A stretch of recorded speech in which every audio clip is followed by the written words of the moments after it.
What up, Wizards? It's Dev. SBMTG, we like it, a magic, all that stuff. And over the last year or so here, it feels like every new set that comes out, I get myself a new favorite card. Last time it was Elasil Core. I'm sure you probably know that if you've seen any of my content for the last 2 or 3 months, right? And I still love her very much. I always will. That's true. You may have heard that we are getting married. But I am a little ashamed to say that since the Brothers War came out, I may have met someone else, found myself a nice little side piece with a killer set of bangs. And it ain't even a new girl. It's a girl I've been knowing for like 27 years. We're here to talk today a little bit, a lot really, about Ashnod. We've all collectively sacrificed hundreds of thousands or even millions of creatures at this point on her altar over the last 3 decades, but we didn't even know what she looked like until now, unless you count that Vanguard card, and you probably shouldn't. So after hearing about this lady for like a full 3/4 of my life now, we finally get to play with her in a real standard Magic the Gathering deck, and it turns out she's really cool. Just 1 mana for all this little stuff, man, and there's a ton of little ins and outs to this card. One of the things that I liked the most about Elasil Core, I'm sorry, I can't not talk about her, right? You see where my true love lies, even to this day, but she's just 2 of my favorite cards of all time. Right? She's a blood artist, kind of a soul warden. You jam them together, you light some candles, they have a baby. It's Elasil Core. And there's something amazing about that, but it's also sort of beautiful in its simplicity. It's very easy to understand.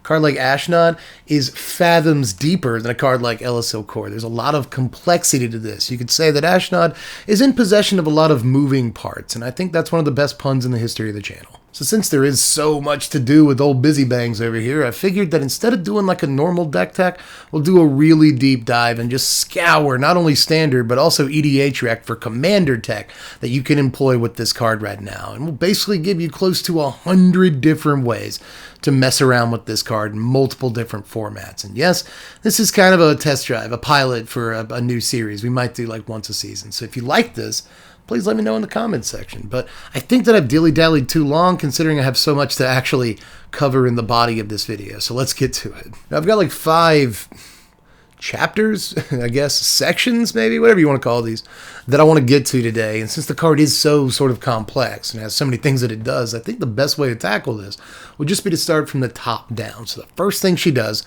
besides the death touch, I guess, is that she sacrifices creatures when she attacks. I've seen aristocrats decks and sacrifice decks plenty of times in standard and beyond over the years, so it's not too hard, we already know, to turn sacrificing into an upside. And it would be for the best, in this case at least, if we could start getting to it on turn 2. So let's look in standard at the best things we could be sacrificing to this card. I think the 3 standouts in my mind are Tenacious Underdog, Jadar, and Spirited Companion. As sort of a top 3 here. I mean, Tenacious Underdog is in my top 3 because it's probably the most powerful card of these, at least, that you're going to be playing in your black deck anyway, 9 times out of 10. Tenacious Underdog is probably there, and once you sacrifice it, it gets you the Power Stone token, and it can come back later. Start blitzing in, drawing your cards and stuff. So just in terms of incidentally powerful cards you want in your Magic the Gathering deck regardless, the dog is up there, but Jadar is arguably the absolute best real synergistic turn 2 play for an Ashnod, because you get to sacrifice the zombie basically every turn. I mean, you don't get to start doing it that turn, but you get to start doing it on turn 3. Now, skipping a sack on turn 2 does undeniably suck butts, but you're still set up for the rest of the game with sacks and basically Power Stone tokens every turn. These 2 are out together, so I still think these are basically the 2 best cards you can 1 and 2 in an Ashnod deck in standard right now. But Spirited Companion's way up there too. There's a reason this is kind of in my top 3 things to sacrifice, right? It might not be in black, but a lot of sacrifice decks or aristocrats decks or whatever right now are black-white because of Elasil Core. So Spirited Companion is a great 2-drop. You're going to get some value off of it pretty much no matter what if you resolve it, and then you don't mind sacrificing it because it's often better as a Power Stone token anyway if you built your deck right. Also, just realize that 2 of these cards are dogs. But let's move on to sort of a second tier of cards that can gain you value in the way that Spirited Companion can, right? We've got things like Rafine's Informant, Novice Occultist, Ambitious Farmhand, which doesn't quite draw you a card, but will get you that 3rd land, often very important. Novice Occultist will draw you a card when it dies. Sucks that you lose a life, right? So I think in a lot of ways it's just worse than Spirited Companion, but in a mono black deck, you might consider playing this.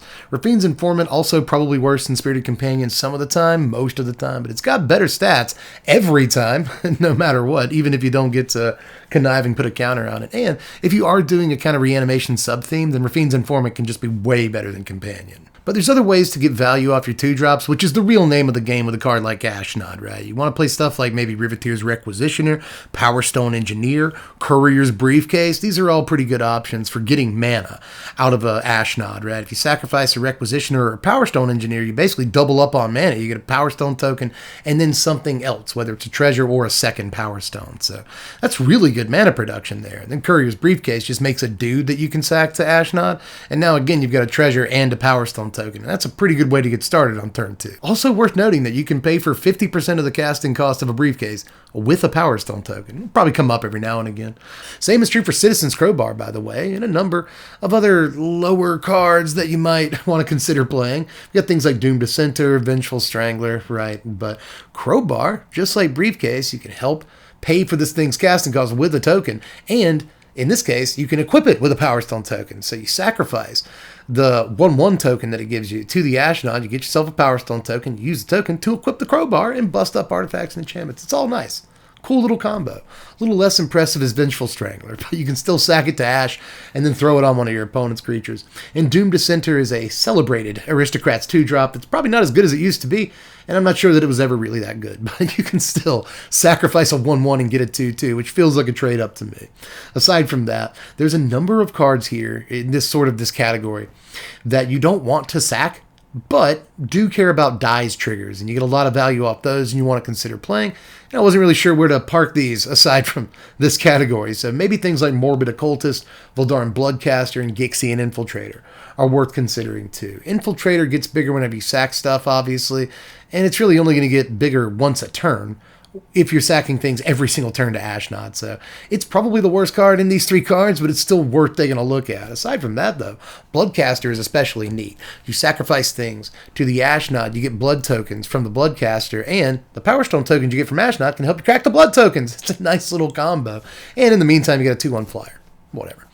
Aside from that, though, Occultist, you draw a card, an extra card every turn, so again, long as you're sacking a creature to Ashnod every turn, which is easier said than done, but, you know, when you have the incentive of an extra card, I'm pretty sure you'll find a creature laying around to sack. That doesn't cover quite every single little thing that you might be wanting to sack to an Ashnod in Standard, but it covers all the stuff that caught my eye or looked powerful to me at the very least. So if you get a chance, try some of those things out, but we'll move on next to what Ashnod does next, which is make Power Stone tokens you use to cast artifacts. You can do all kinds of other stuff with these, and we'll get to that a little bit later in the video, but for the most part, I want to look at some really nifty artifacts that you can cast with these Power Stone tokens that you might want to play anyway in your Magic the Gathering deck. So let's take a look at, again, what I think is sort of the first tier of artifacts you can play in your Ashnod deck.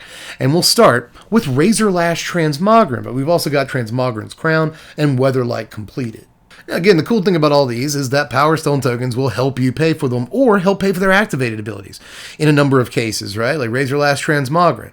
If it isn't down to just 2 black to pay for this, then it's still 4 and 2 black, and you can use Power Stone tokens to help you pay for some of that 4, which is nice. Crown. Let's say you do have black mana laying around, but you want to use it for stuff, so, you know, in some cases, if you have 2 or 3 Power Stone tokens, it's better to just use them to equip Transmogrant's Crown than it is to pay the black mana, if you need that mana for something. So, because you're not going to use Power Stone tokens for anything else. So that's kind of important. And then Weatherlight Completed, no fancy activated abilities or anything, but this too can be cast with Power Stone tokens and benefits from when you sacrifice things to Ashnod. In the case of Crown, you can either put this on Ashnod herself, make her more formidable. If your opponent doesn't block, they're getting bolted. If they do block, however, they're losing whatever they block it with, and you draw a card, which is a pretty bad situation for them too. Or, more likely, in a lot of cases, in my experience at least, you can put this on the things that you're going to sacrifice to her so that you can draw extra cards, which is also a very sweet deal. And then late game, you throw it on something, you start, you know, stomping in for damage, and it just feels good. But there are still a number of other artifacts that you might want to think about when building your Ashnod decks in Standard. You got stuff like Virus Beetle, Circuit Mender, Clay Revenant, Blade of the Oni. I mean, they just keep coming, you know. Virus Beetle is a great 2-drop, by the way. that could have been in the things to sack category. Right? But it's just a 2-drop, your opponent discards a card, you immediately sack it, get a Power Stone token, and that feels good on turn 2. Circuit Mender you have to wait a little bit longer for, but again, Power Stone tokens can help cast it, and you'll get a ton of value off of this, both coming in and going. Clay Revenant, Power Stone tokens will help you cast this and use the activated ability, and you can just sack it every single turn once you have the mana, and get extra Power Stone tokens, which will help you pay for more of the activated ability. Hey, yo, dog, I heard you like Power Stones. But anyway, Blade of the Oni is also on here because not only can you pay for this with Power Stone tokens, but you can also reconfigure and equip stuff with Power Stone tokens. So you can throw this on an Ashnod, and suddenly she's really hard to deal with. 5 minutes. If your opponent blocks, they lose 2 guys. It's pretty serious. So I like Blade in your Ashnod decks too. We moved down a tier here in artifacts, but we're still looking at some pretty good stuff. We got Dollhouse of Horrors, Heirloom Mirror, Arc Spitter, and Iron Apprentice all come to mind now. Dollhouse is the most powerful of all of these by leaps and bounds, and it is pretty cool because you can sacrifice stuff to Ashnod, use the Power Stone tokens to ramp into a Dollhouse, use the Power Stone tokens to activate the Dollhouse, and then bring back some of the stuff you sacked to Ashnod in the first place. Seems like it's meant for the Ashnod decks. They can do a lot of cool stuff. Aside from that, Heirloom Mirror, again, it's an artifact. You can pay for the activated ability with Power Stone tokens. It seems okay. And you know me, again, if you've been following the content, you know that I want Heirloom Mirror to work. But I don't think it's the best thing you could be doing with this card. But you can do this. Arc Spitter, on the other hand, again, I wanted it to work with Finn the Fangbearer, and it didn't work the way I wanted it to. But still, if you want your opponent to not block your Ashnod ever, and you just want her to be able to go about her business and do what she wants to do and swing every single turn, an Arc Spitter is a pretty good way of saying, get out of my way and let me attack with this Ashnod, because as soon as you block, I'm going to shoot down your dude with the Death Touch. So, it's easy to cast, too. It's easy to activate the equips, Power Stone tokens. Iron Apprentice, this is a great sacrifice to Ashnod. Just put the counters on Ashnod if you have to, right? It's only a single mana, so you might go Ashnod on 1, Iron Apprentice, and another 1 mana thing on 2. Sack the Apprentice, you've got tons of value. So I actually think Iron Apprentice is like the second most powerful card on this slide, but we'll move on to some expensive artifacts you could be playing, because the other thing you can do with Power Stones is, of course, ramp into very expensive things. Some of the time, the most expensive things you can ramp into are going to be things like Dollhouse of Horrors, but other times you might be able to get to things like Portal of Phyrexia, Cityscape Leveler, Su-Chi Cave Guard, which, yes, I bring up here because Su-Chi, actually kind of neat. You can sacrifice this to an Ashnod and get 8 mana. Now it's 8 colorless mana during your attack step, so you have to have a way to spend it. But in your Ashnod deck that's got a ton of ways to filter Power Stones into activated abilities, it shouldn't be too hard to spend that mana. So I actually think Su-Chi's a neat pick, but you probably won't be seeing it anytime soon. Now, Cityscape Leveler and Portal to Phyrexia, on the other hand, these are actual seriously extremely powerful cards, and if you wanted to pay a one-of copy of Portal or something in your Ashnod deck, it makes plenty of sense to me, because there's going to be games where you have 3 Power Stone tokens, and this is relatively easy to cast. But something else the Power Stone tokens can do, and you do know this because you're very smart, and I've already mentioned it multiple times in the video. They can pay for activated abilities of other cards. So there's a ton of those that I need to bring up here, and I've already brought up a few, right? We brought up Equip and Reconfigure. I neglected to mention that you can use Power Stone tokens to pay for Unearth on things like Cityscape Leveler just a second ago back there, but you can do that. But there's a ton of other things that you can use these Power Stone tokens for that I want to kind of run through real quick. First of all, there's Dockside Chef, which I think is really neat. It too, just like Ashnod, only cost 1 mana to get this on the table.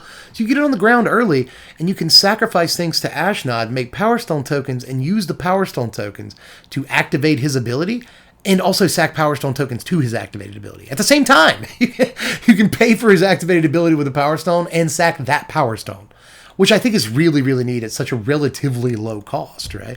Aside from that, there's Concealing Curtains, another great 1-drop in black that you can use tokens to pay for. Evolved Sleeper, another great... A lot of these are 1-drops, if you can't tell. But this has a lot of activated abilities, and a lot of generic mana is used in those activated abilities. So just throw that out there.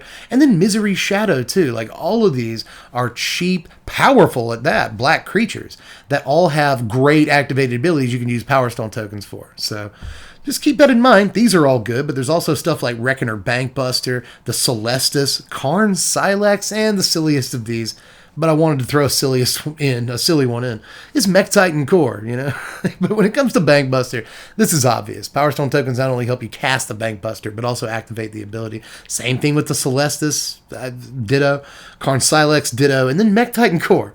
Yeah, you can cast this with tokens, and you can pay that huge 5 mana cost with tokens.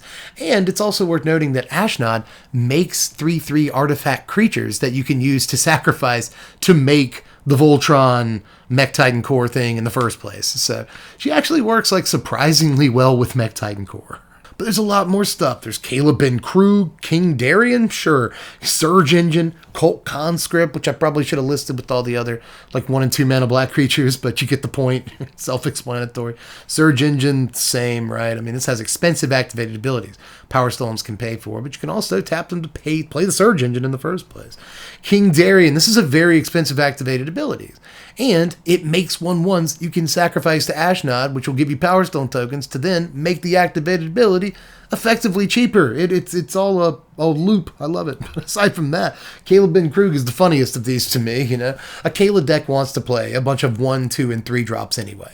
So the Power Stone tokens can help you activate Caleb Ben Krug's like relatively expensive ability. And Ashnod herself is a 1-drop that you can throw into play off of the ability. So I kind of like the synergy there too. And I guess finally, in this little activated abilities section, there's a bunch of lands. There's stuff like Roadside Reliquary, right? Like you have an artifact, you have a Power Stone token, so you can use it to tap, or you can tap it to, activate Roadside Reliquary, draw a card. Mishra's Factory, or Foundry, rather. I always want to call it Mishra's Factory. Mishra's Foundry, you can activate. Blast Zone, you can activate with Power Stone tokens. And of course, Channel lands, which have an activated ability when they're in your hand. You can also use those, or use Power Stone tokens to pay for that too. But finally, at least in the standard portion of the video, we've got just like miscellaneous things, which is some of the wildest and weirdest stuff you can do, and some of the stuff you may not have thought of in terms of what these Power Stone tokens can actually pay for. So we'll pick up where we left off there. It kind of dovetails the last section into this one. So we'll talk about some stuff you can do with Power Stone tokens you may not have considered. You can cycle lands with a Power Stone token, or any card with cycling really, but especially this Triomes that we have in standard. You can cycle with Power Stone tokens. Yes, I'm looking at my notebook. You can pay ward costs with a Power Stone token. That'll come up a good bit of the time, more than you think when your opponent plays Rafine and stuff, right? Or Tolarian Terror. So keep that in mind. You can also pay for counterspells like Make Disappear or Syncopate with Power Stone tokens. And again, that comes up like kind of all the time. Another weird one is Ninjutsu. You can Ninjutsu things in with Power Stone tokens because you're not casting the card. It's basically an activated ability, right? So you can do that. And sometimes it's not too bad either to pop the Ashnod back to your hand. If she does get through, she's likely to get through because she has Death Touch. She's going to get through a lot more than a normal creature. She's cheap to play, so you can ninjutsu as early as turn 2. And she's really cheap to get back on the board once she pops back to your hand. So again, I think she's cool with ninjutsu. But aside from that, there's also adversaries. A Tainted Adversary, Intrepid Adversary and stuff. You can pay for their, like, sort of once they're on the battlefield kicker costs and stuff with Power Stone tokens. You may not have considered that. Also, by the by, Ashnod goes surprisingly well in a Catilda deck, the 2-mana one that cares about humans.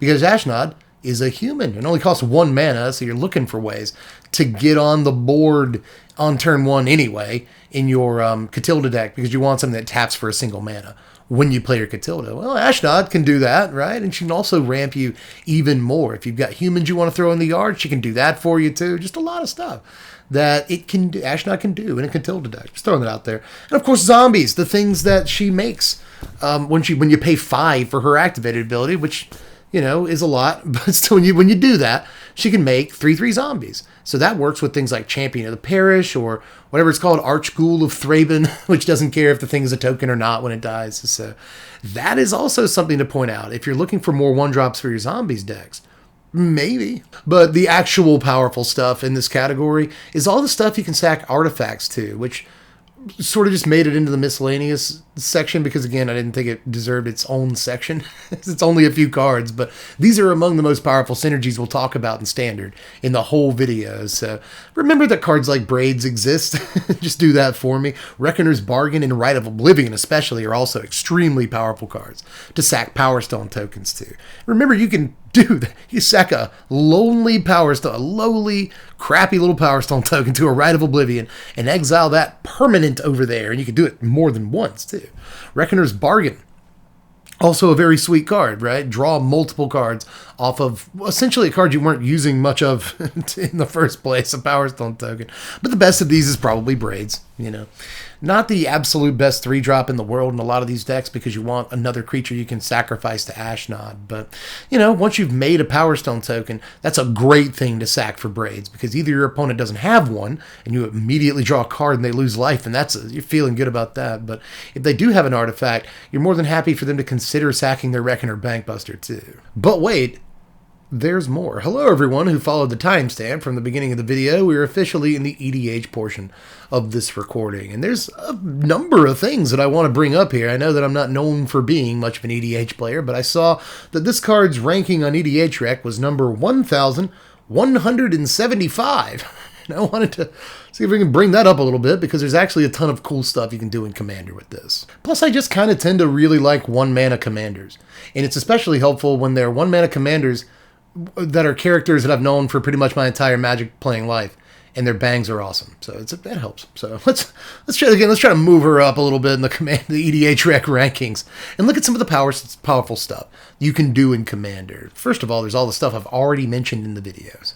It's not just for Standard. There's plenty of powerful stuff you can port over to Commander. But aside from that, Commander-only stuff like Pawn of Ulamog is great, Scrap Trawler, Hangerback Walker, and Skull Clamper, all great cards to start with if you're looking for basically incredible artifacts and another thing that cares about dice triggers to mess around with this card, right? Pawn of Ulamog will make creatures to sack to Ashnod when you sack creatures to Ashnod, which I think is really sweet. Scrap Trawler, if you're sacking artifacts to Ashnod, this will get you in loops where you basically have an artifact to sack like almost every turn, right? It won't get you in full loops because you can't sacrifice a 3-drop, bring back a 2-drop, sack that 2-drop, bring back a 3-drop, but you can still get into fun little loops with a Trawler, and I think they're worth trying out in Commander.